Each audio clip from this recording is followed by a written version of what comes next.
Hi friends, welcome to Aaji's delicacy.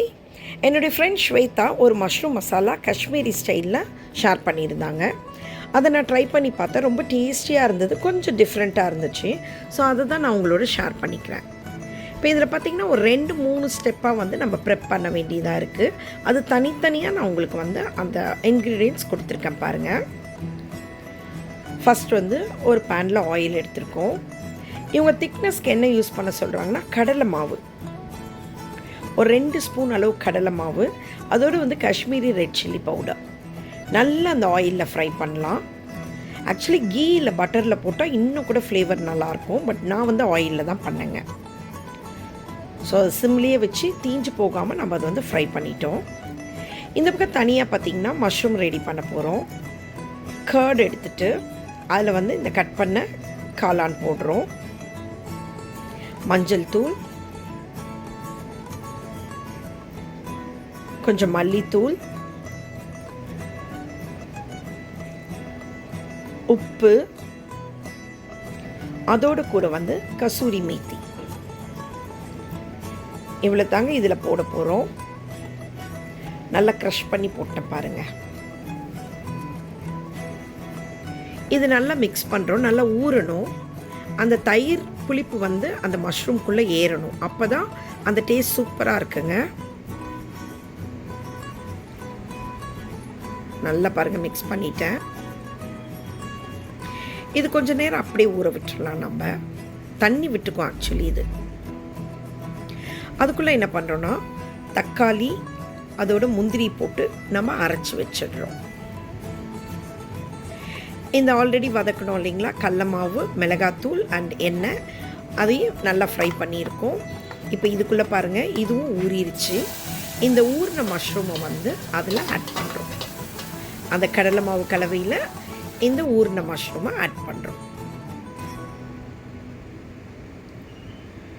நல்லா அந்த oil, curd, அந்த ஸ்பைசஸோடு சேர்ந்து சூப்பராக நல்லா ஃப்ரை ஆகிட்டு வருது பாருங்கள். இது ரா மஷ்ரூமாக இருக்கிறதுனால இது கொஞ்சம் நம்ம நல்லா வதக்கணுங்க.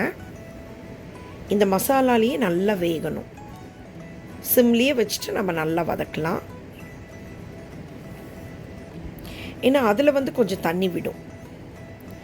இன்னும் கூட கொஞ்சம் எண்ணெய் ஊற்றிட்டேன்.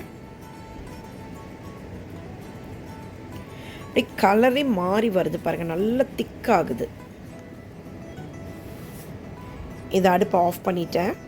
இப்போ ஃபைனல் ப்ரெப்புக்கு இன்னொரு வானலியில் எண்ணெய் வச்சு சீரகம் போட்டிருக்கேன், கூட அனியன்ஸும் போட்டிருக்கேன். வெங்காயம் நல்லா வதக்கலாம். கொஞ்சம் லைட்டாக கலர் மாறினா போதும். இதுக்கு நல்ல ஃப்ளேவர் கொடுக்கறதுக்கு கண்டிப்பாக நம்ம இஞ்சி பூண்டு பேஸ்ட் போடுவோம். நல்லா ஃப்ரெஷ்ஷாக அரைச்ச இஞ்சி பூண்டு பேஸ்ட் இருந்தது, அதையும் போட்டுட்டேன். அந்த பச்சை வாசனை போகிற வரைக்கும் நல்லா வதக்கிட்டேன் பாருங்கள்.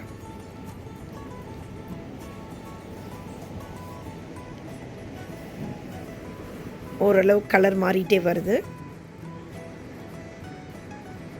இந்த தக்காளி அண்ட் முந்திரி அரைச்சி வச்சுருந்தோம் இல்லைங்களா, அதையும் இதில் ஆட் பண்ணிக்கிறோம். நல்லா தண்ணி அலசி ஊற்றி நல்ல ஒரு கொதி கொண்டு வர போகிறோம். இஞ்சி பூண்டு போடுறதுனால அடி பிடிக்கும். ஸோ கொஞ்சம் நல்லா மிக்ஸ் பண்ணிகிட்டே இருங்க. பாருங்கள், கலரே வேறு மாதிரி ஆயிடுச்சு. இந்த பக்கம் மஷ்ரூமும் ரெடியாக இருக்குது. இந்த கிரேவி இருக்கு இல்லைங்களா, அதை இதில் எடுத்து அப்படியே ஊற்றிட போகிறோம்.